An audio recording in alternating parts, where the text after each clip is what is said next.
Welcome back, listeners and the panel. I think after those two speeches, we've broken the internet. So our IT team has worked tirelessly to get us back up and running. And we'll run straight with Professor William Gumede as our next speaker. Professor is an associate University of Wits, Johannesburg.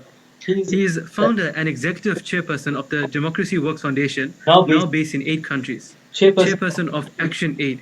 He was advisor to the UNESCO World Social Science Report 2016, Challenging Inequalities, Pathways to a Just World.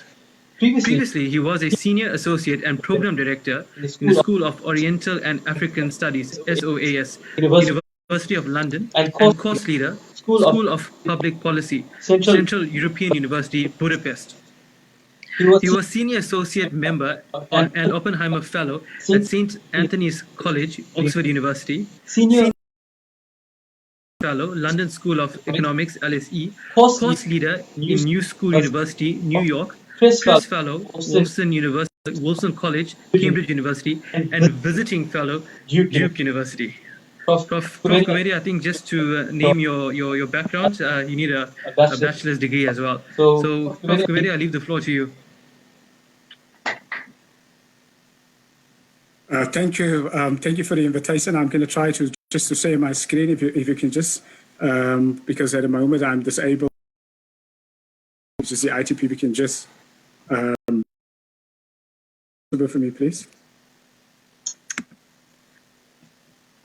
I believe you're the host now. You can. Thank you. Let's do it. There we go. Thank you.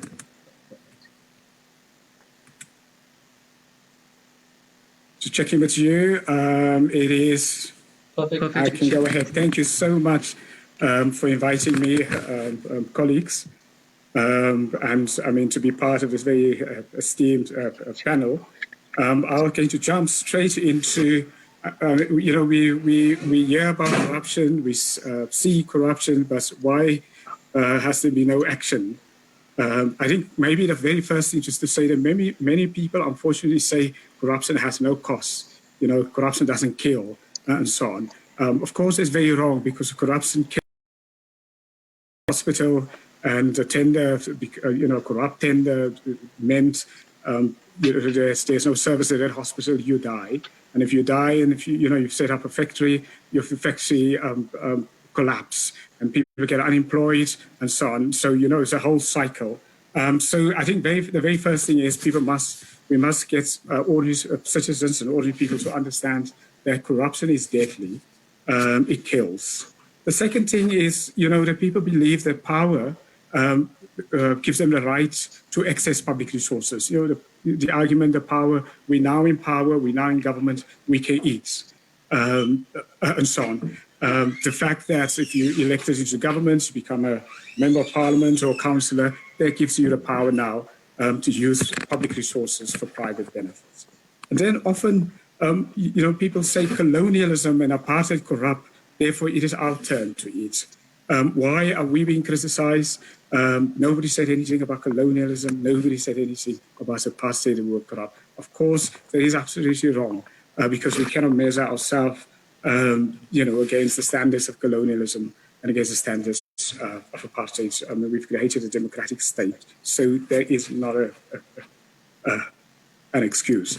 And then, you know, there's the argument often made that, well, you know, because of African culture, there is no such a thing as corruption. If you can remember a couple of years ago, former President Jacob Zuma said, well, corruption doesn't exist in African culture. Of course, there is absolutely, again, it's totally wrong.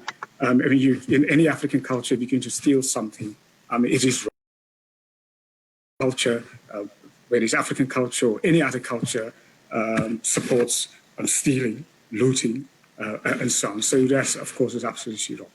And then, of course, what we've seen is the collapse of our moral framework, of our political moral framework, the cultural moral framework, the religious moral framework. And earlier, you know, our first speaker was also talking about the collapse of our emotional and intellectual moral framework. So it's almost a system collapse that we've seen, which includes political, cultural, traditional, religious, democratic institutions, the total collapse in their framework. So, there's almost no, so the frameworks that we have, the rules,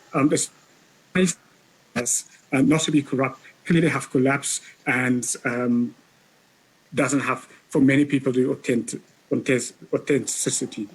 Then, of course, what we've seen is that a culture has set roots in a country where acquiring money, assets, and resources is to give status and authority is now more important. So material pursuit has become much more important. So the idea that hard work, the idea that one become a professional, the idea when we become a master in your trade, whether it's an artisan or whether it is an academic, that's gone. It is now, if you can get a quick tender and you can become an overnight millionaire, if you can win the lotto and you can get your 5, your 10 million, I think that is what appears to be the focus now. And linked to that is that there's seemingly in society, people don't care how you acquired the assets as long as you have it. If you stole it, that appears to be not an issue. People respect you because you have the assets. So, having assets, the big cars, the big houses, the clothes has become the standards of people being measured in terms of their authority, their credibility, and their status. And of course, also, even more importantly, citizens appear to be unable to make the link between corruption and job losses, delivery failures, and so on. So people cannot see that if corruption leads to the job losses. I mean, just think about it. I think, Minister Pravin, when he was finance minister a couple of years ago, he had a figure where he said that, when the former finance minister, Mr. Nene, was fired irregularly, on that, with the stock exchange loss, or value of assets on the stock exchange was about something like 300 billion, over 300 billion rand. So just think about it, one act, one decision. And again, if you look at it, calculations, and it really is using government data of the last 2 decades, about 2 trillion has been lost, either wasted, either through corruption, or mismanagement. And so just think about it. That amount of money, what can be done with that, and that is the actual money. If we then say, when there's corruption, it deters other people to invest, other people to come here, to create jobs and so on. If we then include that, the potential loss of potential is most probably double that figure. And loss of potential is not just, investment. It is, people leaving the country because of corruption. It is people that don't make a decision to invest, to create the jobs, and so on. Then we've seen the corruption of political parties. Political parties are political institutions. People, a party becomes in the government, and it becomes a governing party, and the party decides on public representatives. They appoint officials in the public sector, whereas SOE. Parties are not like football teams like Amazulu or like a Kaiser Chiefs. These are public institutions. They're public institutions because they get public money, and number 2, they appoint people that preside over public finances and public institutions. So we really have to play as citizens a much more bigger oversight over public institutions. So if leaders of parties are corrupt, it's very likely that corruption will be tolerated. Membership by the elected representatives.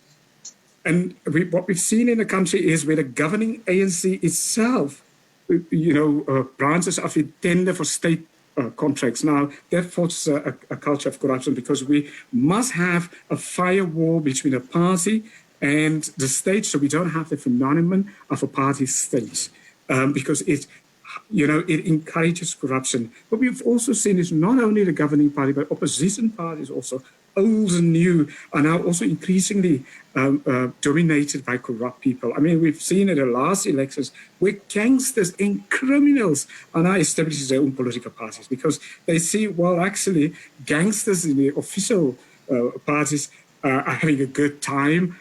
protected by the law. So why don't they just also create their political parties and so on, to steal public resources legally?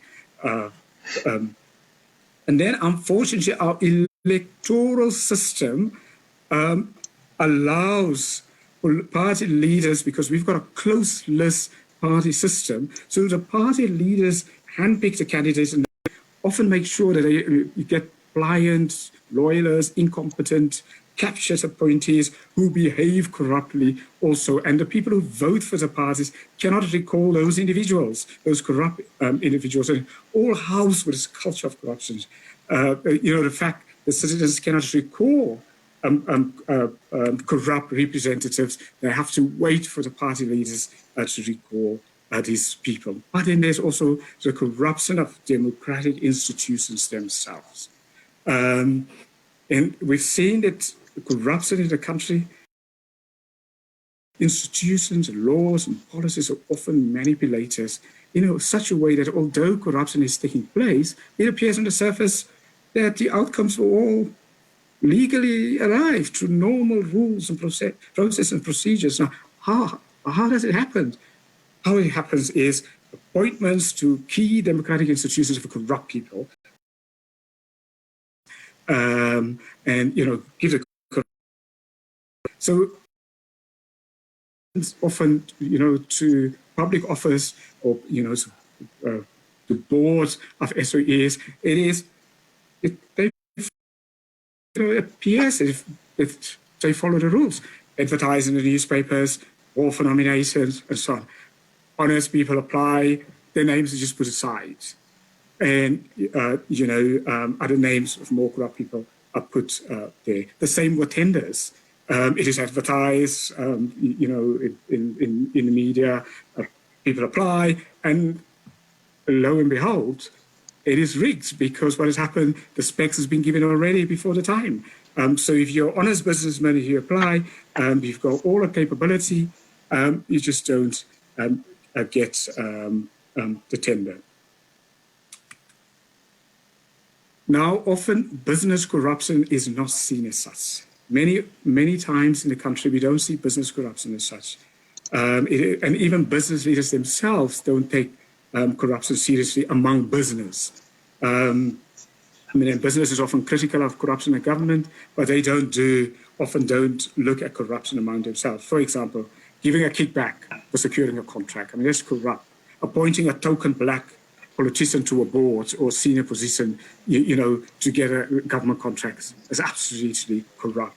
Collusion practices we've seen where the prices are fixed between companies. The bread price a couple of years ago was fixed. The milk price was fixed. The fish price was fixed. These are corruption, although we don't often see this corruption. Mines operating without water licenses.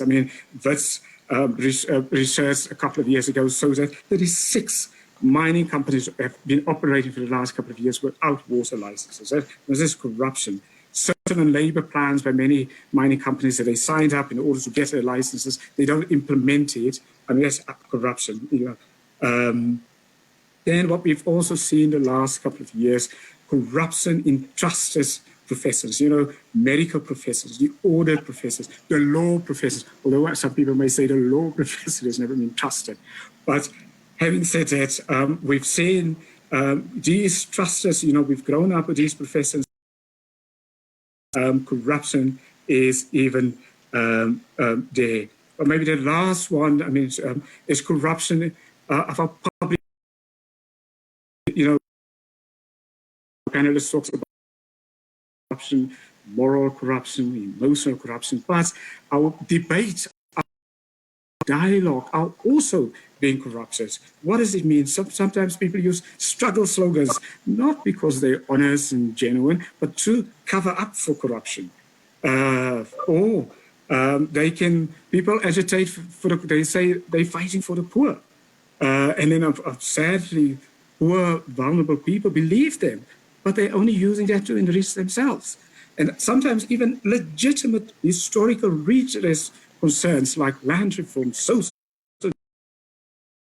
also increasing. These people civil society organizations in order to get tenders. I mean, just think about all of the foundations that get now, tender money, not for the genuine social justice. And then, blaming white monopoly capital has been increasingly used for really self-enrichment. I mean, you're corrupt, you want to cover your corruption, and you get criticized, or there's a prosecution, then you say, well, I'm being prosecuted by white monopoly capital. Thank you. I'll leave it there. Thank you so much. When you just started and made the statement, corruption kills, it touched back on the other two speakers as well. When we actually break down corruption and just how deadly it is when you go down the channels of its effect. And I think also touching back on the comment about absolute power corrupts, absolutely takes me back to high school with Animal Farm. Thank you so much, Prof. Gumede, and I think we'll move on to our next speaker, Mr. Nishaan Bolton. Mr. Bolton received his early education at Wits, and he completed the MSc degree in public policy and management with the University of London in 2008. Mr. Bolton is currently the executive director at the Ahmed Kathrada Foundation. In 2009, Mr. Bolton acted as the advisor to the MEC of Education, and from 1999 to 2004 was the deputy director of the Department of Local Government in Gauteng. Nishaan also served on several structures of the ANC from 1990 to 1999, holding the following positions: Provincial Elections Coordinator, Local Government Councillor, and the ANC Organizer for the Lenasia branch. Nishaan has served on the following organizations: Lenasia Civic Association, Progressive Teachers League, Homeless Support Committee, Lenasia Community Police Forum, South Western Chamber of Commerce, and Matthew Goniwe School of Leadership and Governance. He is currently on the board of the agency, Eastwave Community Radio, and Senka and Ishatra. Mr. Bolton, I leave it to you. Hello. Am I visible? Yes. No, thank you very much. Parts of that CV that you read is outdated, but that's not. Let me firstly just say thank you to the Hindu Sabha for the invitation, and greetings to everybody who's tuned in and all of the fellow speakers here. But more so, thank you for not buckling to pressure to withdraw my speaking rights and that of Minister Gordhan. For myself, there were some, me being anti-Hindu, for not a suitable candidate to speak. And thank you very much for not bowing to that, because there is no substance to any of those at all. But we're sitting here today with a national crisis. It's a national crisis that threatens to undermine the very fabric of our democracy, the very foundations of this democracy. And it's not theoretical. It is actually happening. You only have to look at what corruption does is that it, as I think Prof. Gumede and others have said, is that it destroys confidence. It in governance, in public institutions, and people withdraw from democracy. And when they do that, they find other alternatives and power and organizations to then meet many of their needs. So one clear example of this, if you look at the last elections, there were more people who could have taken part in the 2019 elections who actually didn't, compared to the total number who voted. And that is for the first time that this happens. And it's a signal of people withdrawing from our democracy. One of the big reasons for that is the lack of trust, is the in government, in institutions of government, and into the political leadership. Now, how this is playing out at a grassroots level is that people bypass systems of government. if you look at issues of land occupations happening across the country, people will buy land knowing that it is not sold by government, but because they're tired of waiting in line this opportunity, then they are a house if they play by the rules. So rather to bypass the rules and then to find yourself occupying a piece of land, because at some point services will follow. And we see that not only in land occupation, we see it in almost every facet of life across the country. And it is tearing our system of democracy apart, and this will become meaningless unless we see this as a national crisis. Fortunately, in our two engagements with the president, one in his capacity as chair of president of the ANC and one as president of the country, have shared this common understanding that this is one of the, as he called it, the 3 or 4 big pandemics facing the country, the other one being gender-based violence, and then obviously COVID-19, and then inequality. And there is a recognition that this is now a national crisis. It as a national is something that we would all need to start doing a bit more work. I think there's a second area of work that we, and a society in general, is our political system. Our political system doesn't allow us to hold those whom we elect accountable for anything. When we engage, we put to him is, where does the buck stop?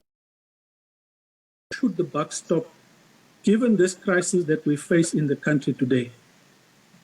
And it was very difficult to answer because, and as you have seen, in the case of Gauteng, for the first time, the Premier here has said the buck stops with the MEC, and therefore that MEC has now been fired from his post. And this is the very first time, to the best of my knowledge, some kind of understanding that those who hold political office have a responsibility to understand and to manage what is happening within their areas of work, and then to take accountability for it when things go wrong. Now, you saw a brilliant example of this in New Zealand. There, the Minister of Finance defied the lockdown orders, went to the beach for 2 hours, got found out, then was in fact demoted from his post to that of deputy minister because the prime minister felt she couldn't fire him. He was too valuable at that point in time. We need to see more political office. And as citizens, we need to begin to demand more. But it also, as citizens, part of what breeds this culture of impunity by politicians is the way in which we treat them. We treat them as VIP status when these are public representatives. One of the things that we've tried to do very consciously in the Kathrada Foundation is not to use this tag of people very, very consciously. And especially when you invite ministers and MECs and so forth to functions, one of the first things that their PAs call, whether for that particular individual, is that there isn't, that they don't need to hold anybody and they don't need to be held themselves. Flippant thing. I think when such undeserved status that it allows them to have a sense of impunity, and we see that playing out, carry out their functions on behalf of us. I think that needs to change and change very drastically, because the minute we start seeing them as ordinary people, we would be able to understand that we have the power to hold them much more accountable than what we currently do. But that also raises the issue, one of the issues that, and I'm hoping to flag in the next few minutes, are areas where the Hindu Sabha needs to start making its voice heard much, much more. There is a lot of talk about changing our electoral system. Currently, we vote for a party. That party puts people in parliament. Those parliamentarians, once they go there, have no responsibility to report back to us in any meaningful way. That needs to change. We need to find an electoral system that allows us to hold those whom we elect into office. We need to hold them to account for what they say and do in those particular institutions.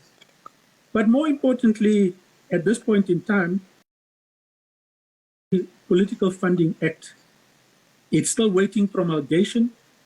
Now, what this act does for the very first time is,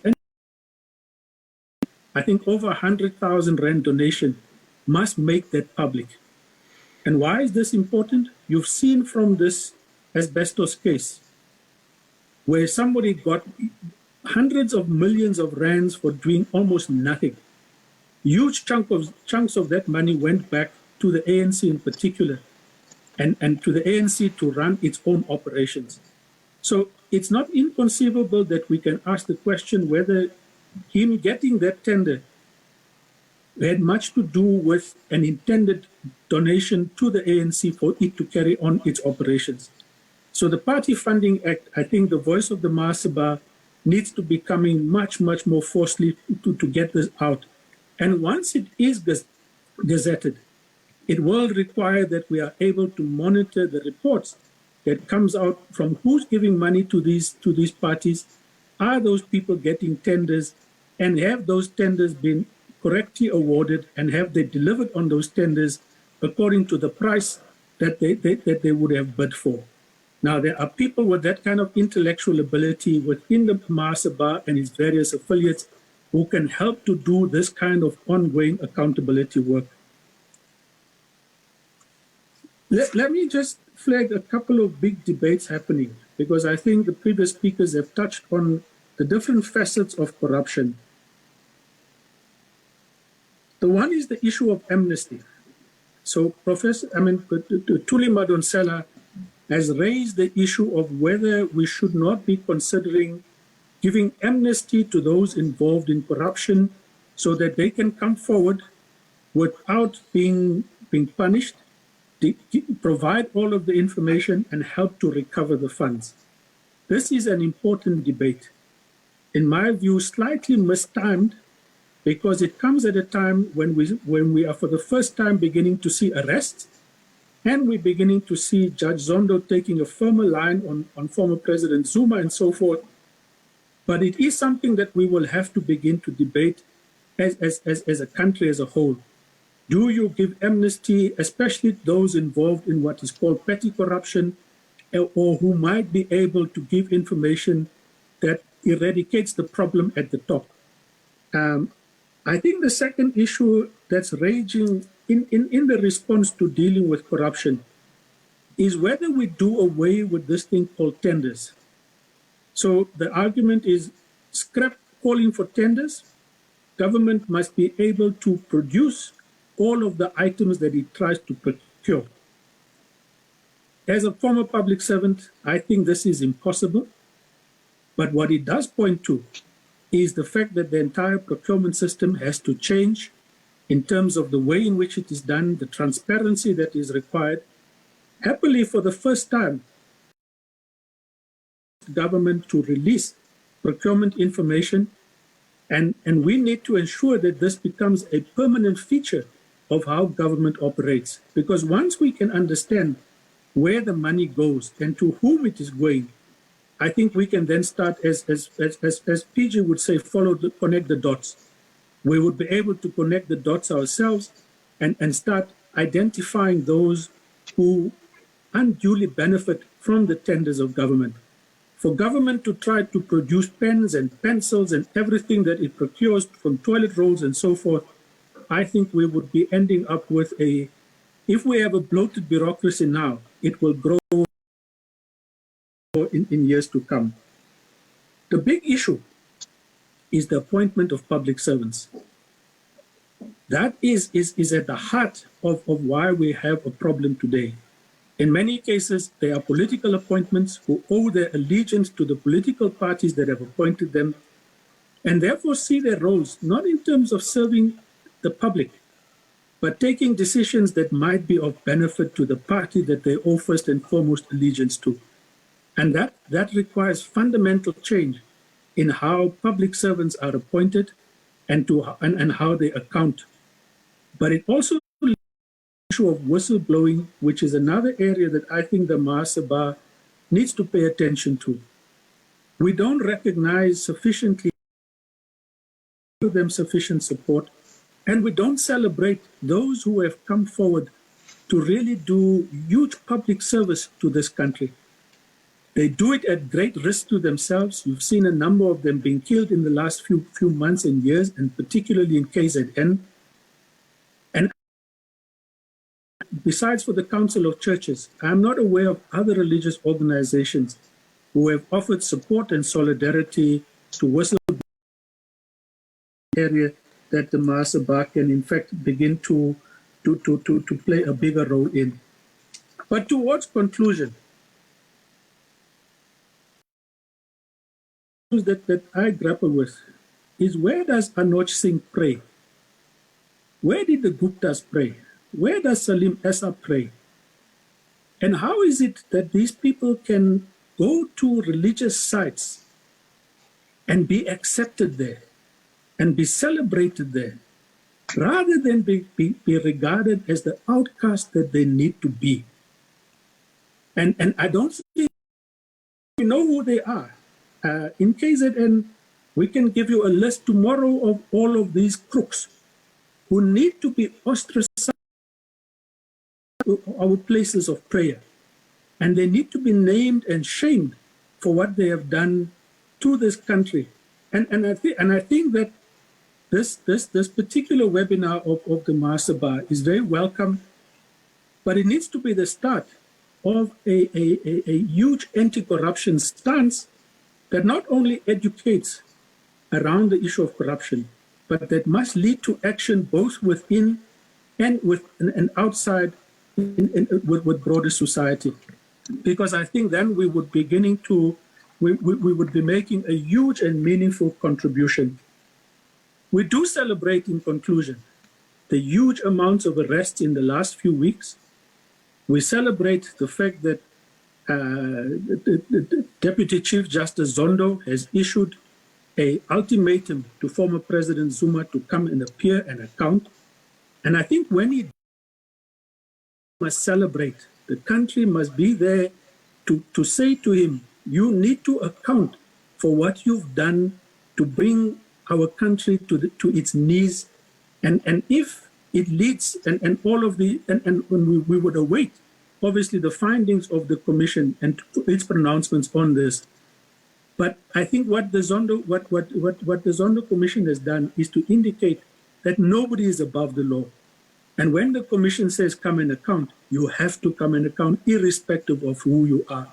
And I think November 16th, which is also the anniversary of the arrival of indentured Indians into this country, and we must mark it with a celebration that former President Zuma will be forced to account there.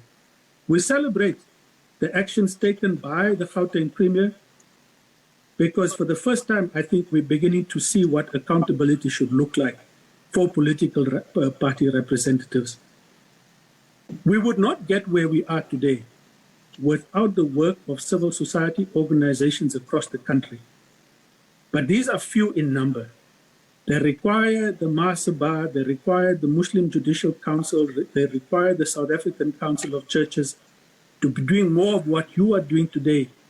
But they also require of you to be seen with us in the streets on Fridays and Saturdays and wherever else, making not only in places of prayer, but outside in the streets and institutions of government where your voices are needed now more than ever. Thank you very much for the opportunity. Thank you, Bolton. Amazing again. Another speech without any punches held back. I like the direct approach that all speakers have been using this far, and also to just touch on the fact that you showed us that responsibility is falling on us as citizens and organizations to make this fight happen. Thank you, Mr. Bolton. We'd like to finally move on to Ms. Naidu, SanushaNaidu. She is a senior research associate with the Institute for Global Dialogue. Ms. Naidu has a master's in international relations from the University of Staffordshire, United Kingdom. She previously worked at the Open Society Foundation for South Africa and the South African Institute for International Affairs. She has an extensive publications record, including 2 edited books on China in Africa and a special edition of the journal Politican on Africa's engagements with emerging powers. Ms. Naidu is a regular media commentator on national and international issues for major news agencies, including Al Jazeera News, China Global Television Network, BBC Radio, SABC, CBS Africa, Channel Africa, and the ENCA. Mr. SanushaNaidu, I hand the floor over to you. Thank you very much, Akshay. And let me also, like all other speakers, convey my thanks and my gratitude for the Maha Sabha inviting me to organize what I think is a very timely, very current and important debate. To my fellow speakers, I think they've laid such an incredible platform for me to speak on that I think that I'm not sure whether I'm going to say anything that's new, but hopefully I can in terms of what's happening. I think one of the things that really caught my imagination listening to the minister, to the 2 colleagues, William and Nishaan, as well as the Swami, was just how entrenched and endemic corruption is. That corruption is not necessarily just happening at one particular level. It happens at all levels of society, and how we actually think of corruption is very important for us. And I think this is something that we tend to either not take cognizance of, or we tend to kind of only see corruption happening at one particular level, and that's the state level. And unfortunately, we tend to, for once of trying to ignore or disregard, or maybe in a kind of, the minister asked, what is human behavior? Maybe it's part of our human behavior that we essentially, what we've done is we've looked at corruption and only think about it as something that happens in the state at the national level, in terms of the body politic of the state, and not necessarily asking ourselves about what the minister spoke about and touched on, and that is corruption in our everyday life. When we go down to the corner shop, people mispricing on their invoices. When we actually see what William spoke about, and that is anti-competitive behavior in terms of collusion around the bread price. Things that affect not just the way we kind of endemically engage in corruption in terms of behavior, but it actually affects the state coffers when there's this collusion happening. And I think for me, one of the key drivers of this discussion today is how do we deal with the subnational level of corruption?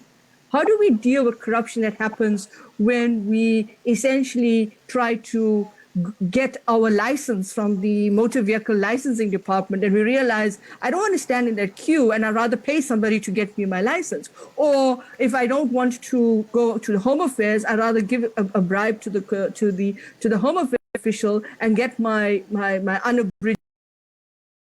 These are things that is us part and parcel of where the enabling environment of corruption lies. And I know we spoke a lot about the large scale levels of democracy. We spoke about the trust deficit. We spoke about the fact that people use corruption as a power relationship, as an enabler to get into power. We spoke about the political parties, political system. I think it's very important to look at where political parties get their funding.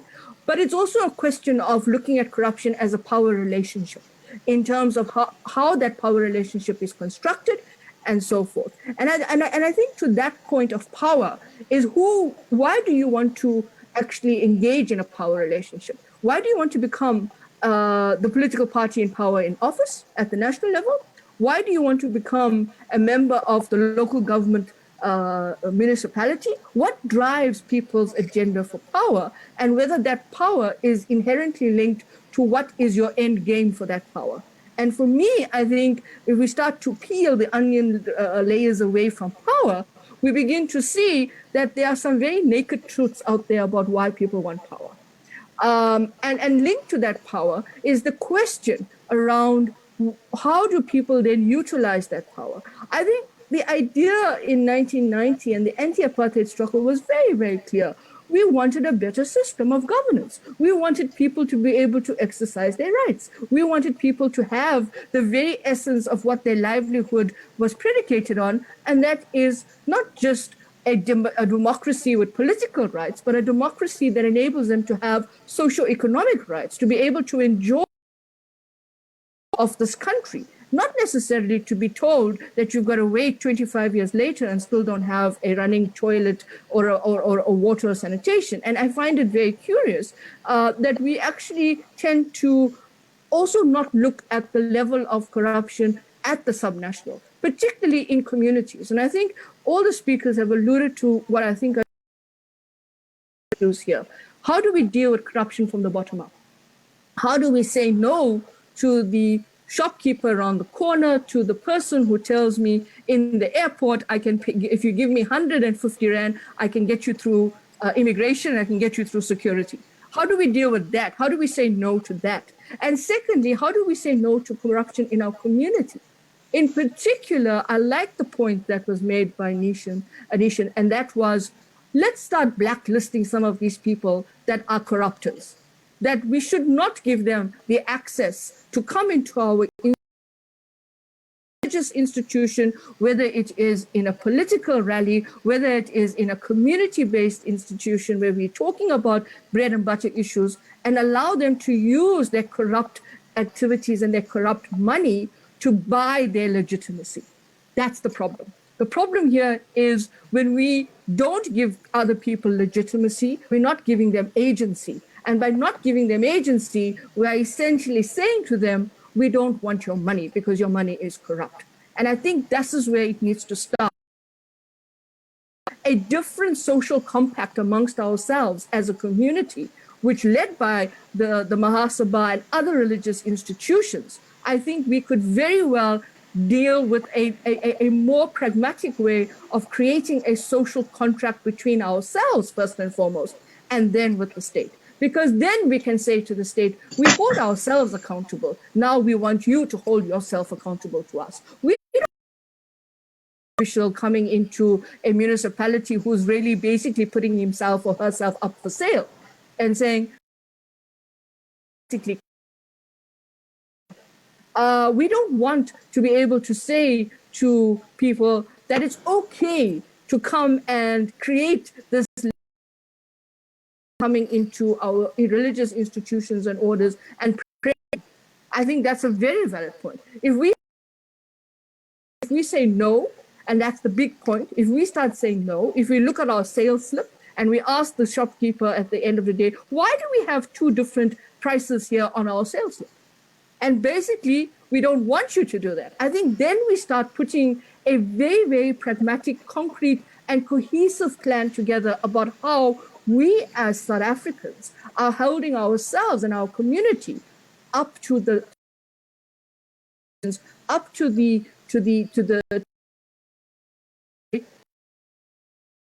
it also means, and if we went to have very hard, fast, and candid conversations, it also means that we need to do internal audits of our religious institutions as well.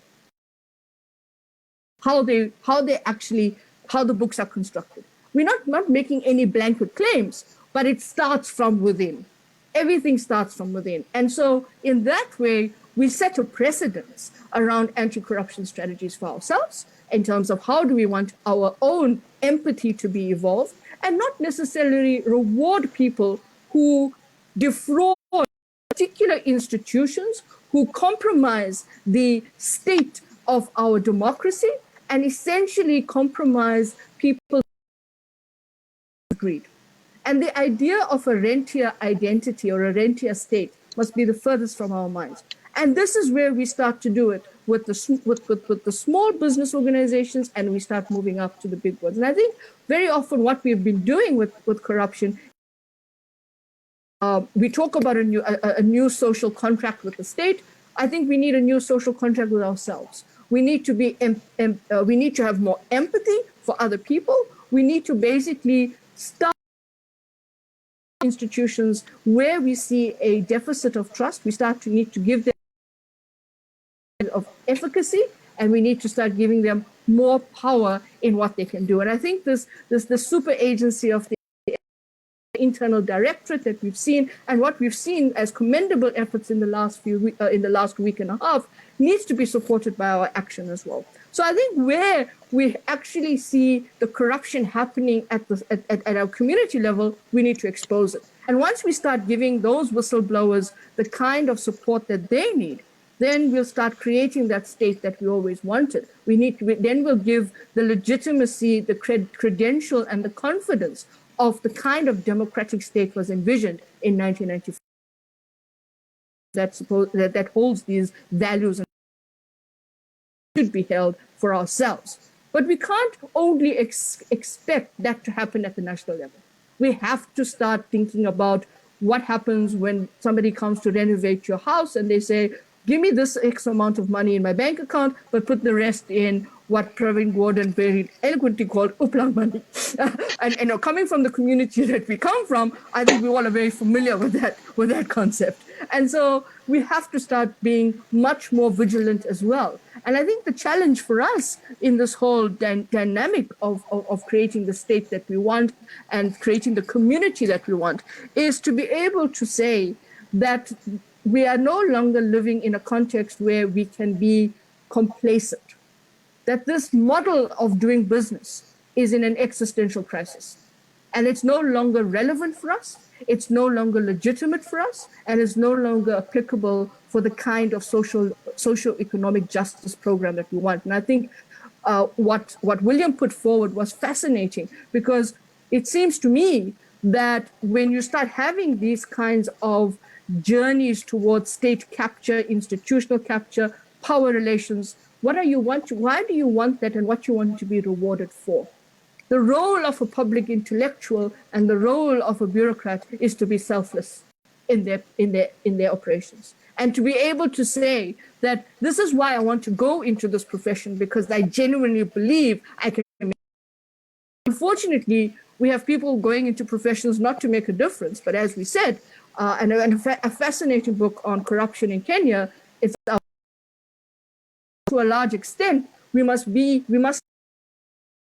one particular community, we must hold it across the board for all communities, for all institutions, not just at the state level, but even at the community.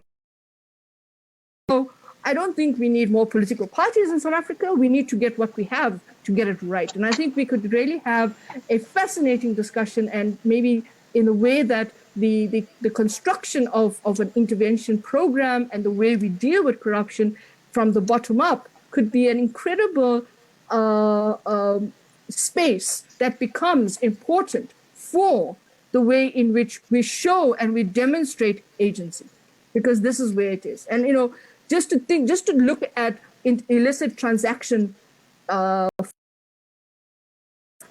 but just illicit transaction who benefits out of it. 2 weeks ago, at the end of September, the UN Conference on Trade and Development and UNECA, the Economic Commission for Africa, produced a report on how much of money leaves Africa in the extractive sectors, and what it's called missing and missing. To over $18 billion US several to 10 years.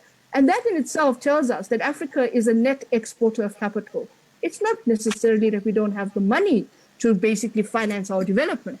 The money is going and sitting in all those that are accountable in South Africa, where the individual businesses, etc., who want to gain legitimacy through the way they net level, they need to be held accountable for. And I think, not to take too much of time, because I'm looking at the watch as well, I just want to end on this idea that one of the things that we have to be very clear about is the idea that we need to be very coherent about when we start corruption at different levels, and we don't need to throw stones in a glass house, because it comes back in different ways. And I think what the Swamiji was talking about and what my fellow speakers were saying, panelists were saying, is that the problem we're having with this current existential model of crisis. I think nicely when he spoke about the fact that the crisis precisely exists because the old is dying, the new is yet to be born, and in the interim, we have a morbidity of consequences. And that in itself tells me that we, going through this historical epoch that the minister spoke about, we are not going to get it perfectly right, but we have to try. And by trying, we try from a bottom-up approach. Thank you. Thank you so much, Ms. Naidu, for that discussion, especially when you brought up the microeconomic problems where it actually starts from our household and ourselves, and that's where we have to keep the responsibility, because it starts from us with small tax evasion, as you matter of corruption goes up, but when it comes back down to us, it's the child that doesn't have a food to eat in the evening, the child that can't get schooling, and then that's how we weaken the country. I'd like to now finally hand us back to the president of South African Hindu Mahasabha, Mr. Ashwin Trikamji, for the summation. Thank you, Akshay. Whew, that was quite an exposure to an analysis, self-analysis of South African society. I thought that the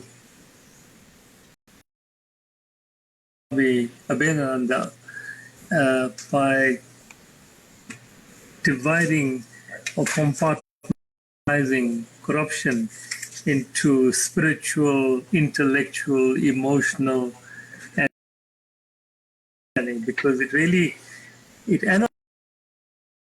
was all about. And if you, as people who around and who look at our scriptural teaching as a guide, this was in the context.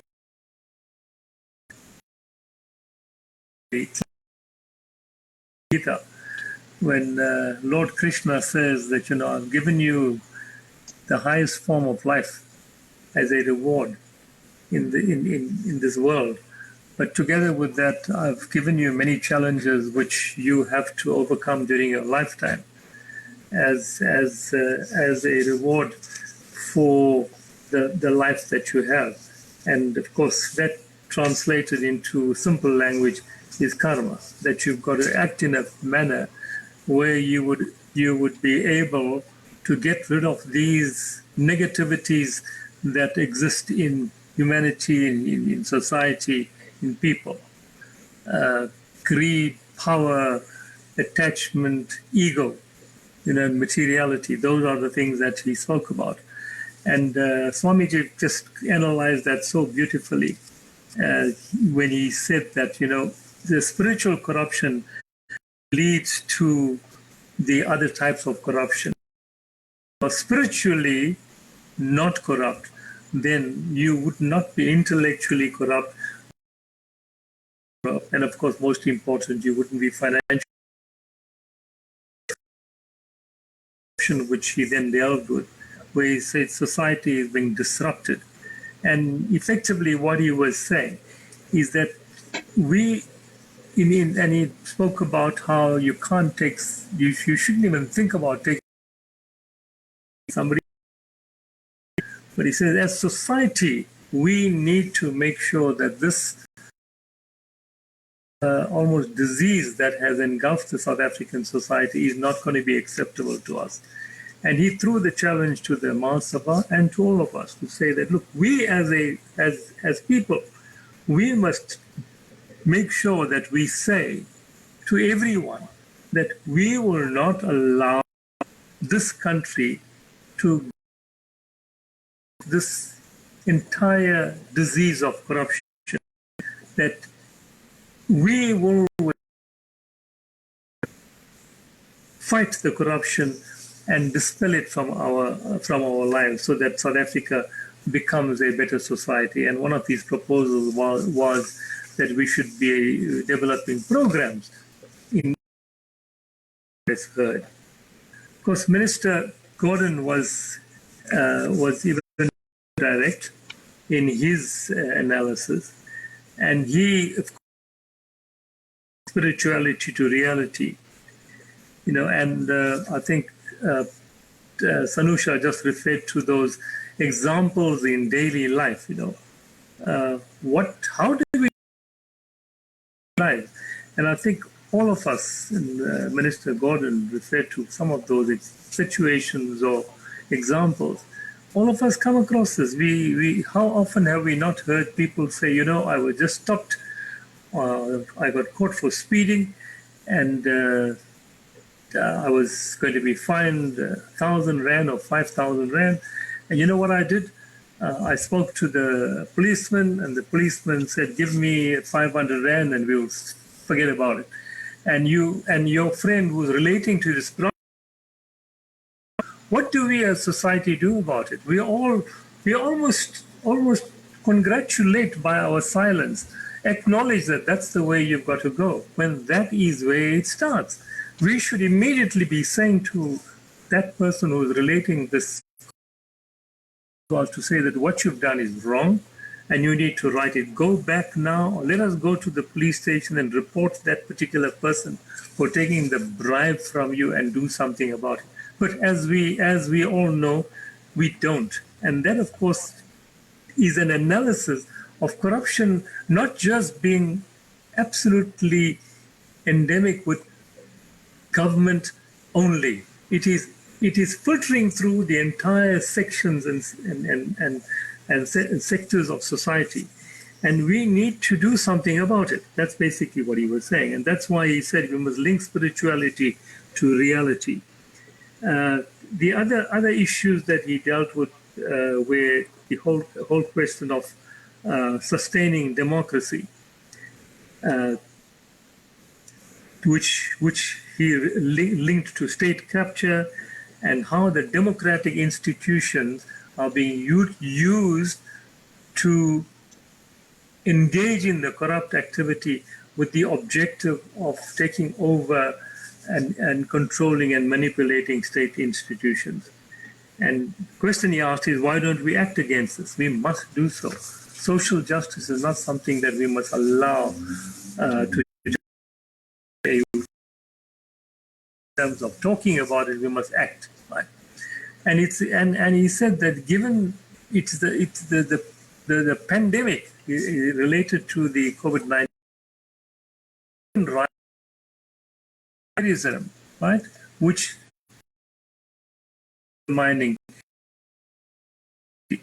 undermining of a democratic institution is one of the issues of fundamentalism that he dealt with. And of course, he finally finished off by talking about greed, the key values that promote corruption: greed, the desire for individualism, the daily practices that and he must simply his response was, we must refuse by institutions in the center of power. Professor Gumede, of course, was clinical, as he normally is, in his analysis of the entire issue. He said that the fact that there is no action by society, right, almost condones or accepts or acknowledges corruption. And his first definition was that there's corruption. There's no cost to corruption. You can just be corrupt. There's no cost to it, because the normal situation in society is if you engage in corrupt activity, then the cost that comes with it is that you will be prosecuted criminally and you will go to jail. That will be the cost that will be with it. But at the moment, he says that there is absolutely no cost attached to the corruption. And then the second issue, he says, is that people actually believe that you need power to access public resources. And the only way you can do that is by engaging corrupt activity, which led to his third point of culture, almost suggesting that it's cultural practice to be corrupt so that you can reach that kind of control of power over state resources or public resources. That, of course, then led to the collapse of moral framework, right? And he says, when you're talking about the collapse of moral framework, we must not just link it to politics as we incline to be. He says it's political, cultural, and religious. So that's where the collapse has occurred in all three of the most important sections or sectors of society. The feeling that you must get money at all costs is what is leading to the situation. Against that, the past time-earned logic that it is hard work that gets you to success, that no longer exists. Hard work is no longer important, as he quite correctly pointed out. And then, of course, the inability to link job losses, failed in trying to get anything out of it, all leads you to this action. So his final analysis: the democratic institutions, right, need to resist any kind of manipulation, right? And there is, of course, this tendency to appointment to key institutions and so on. And he also related corruption, and I think that he made a very, very good point here. We tend to forget how in the not in the political world, as it were, but in the economic world, corruption is just as pandemic as it is elsewhere. And he used a classic example of appointing a black person, a token black person, on a board or on a committee, and the sole objective use this person to secure contracts or access to political power. And that in itself is corrupt activity. So he says that more and more debate should occur in the public domain on corruption. You must try and create more ideologies so that there's public discourse against all the type of activity that's taking place. And of course, the whole issue that sometimes people use excuses, like blaming white monopoly capital for the woes that we are faced with. Nishaan was forthright in his contribution. I think he made a reference to the fact that the Sabha was being asked to exclude him for whatever reason that he mentioned. But more importantly for him, the real issue is that we have now reached a point that there is a lack of trust in the political leadership of this country. People have lost it, right?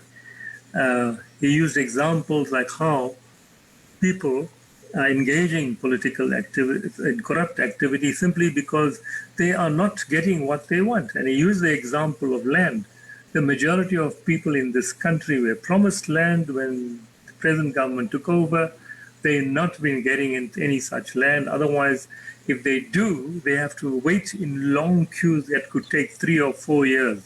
And when somebody comes along and says to them, give me X rand and I'll make sure that you jump the queue, you're 1,000 on the list, but I'll get you number 1 on the list and you get your land tomorrow.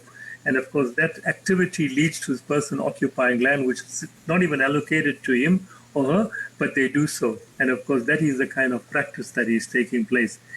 He asked the question, where does the buck stop?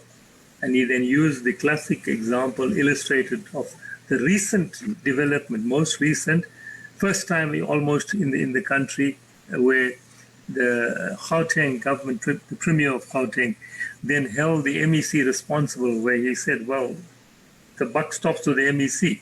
And therefore now the MEC has been, is going to be disciplined and dealt with on the basis of what has happened. He referred to the example of the finance minister in New Zealand, who was almost irreplaceable, but still, because he was involved in some kind of activity.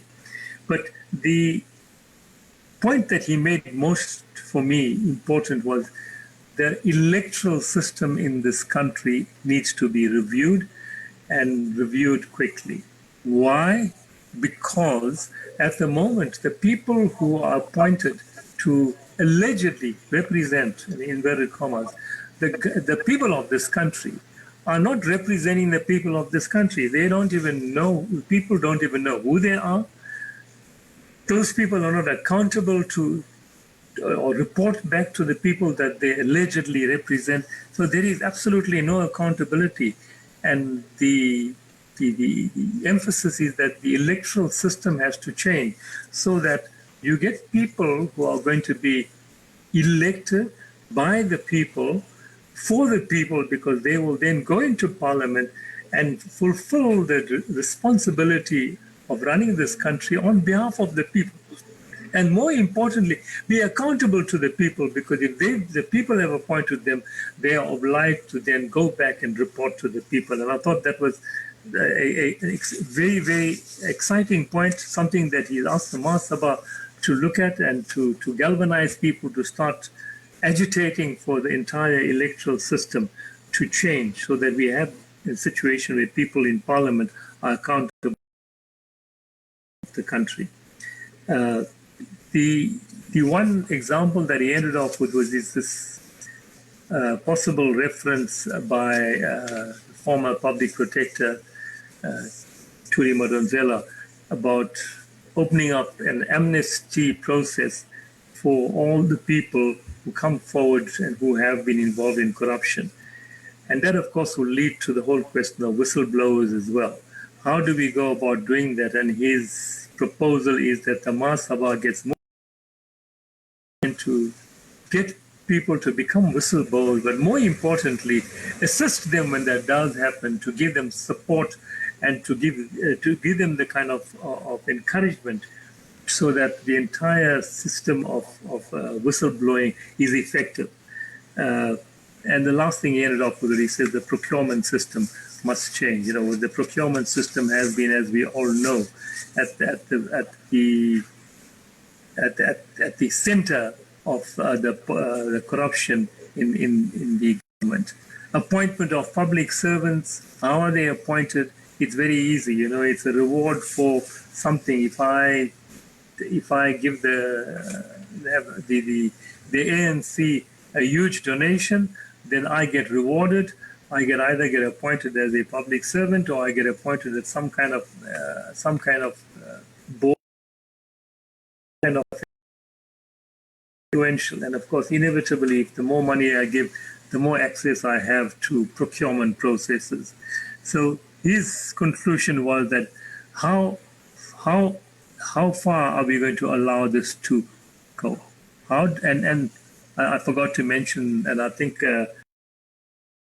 this is that why are we allowing people to socialize when we all know that they are corrupt? Well, I can only just endorse that to such an extent. We have one or two individuals who are gracing political circles, who are convicted criminals. They are involved, they were involved in corrupt activity, but they freely move around and they accept it. Nishaan's point as well as Sanusha's point.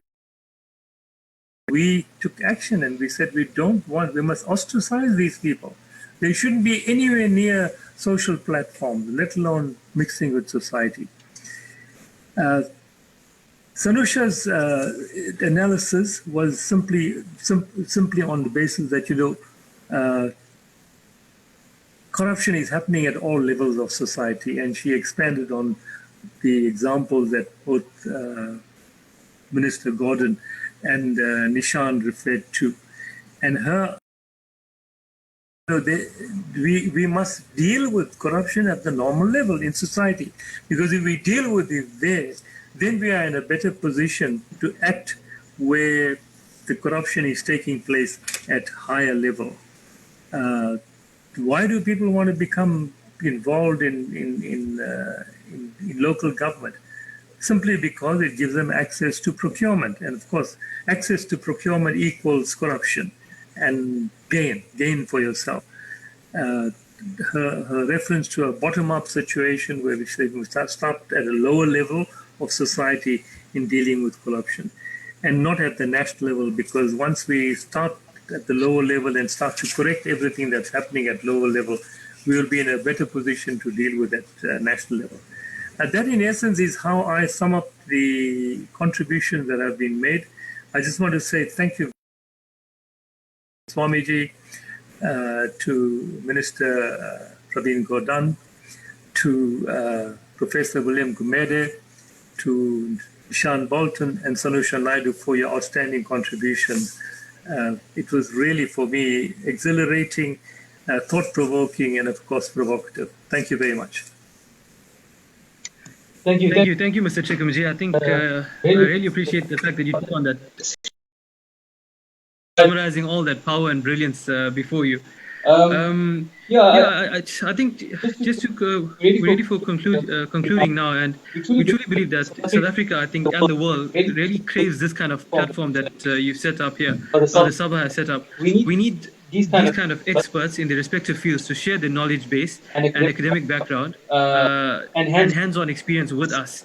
Platforms like this not only gives the public a rich source of information to create our own opinions, but it also inspires us to want to reach their heights and in our own fields.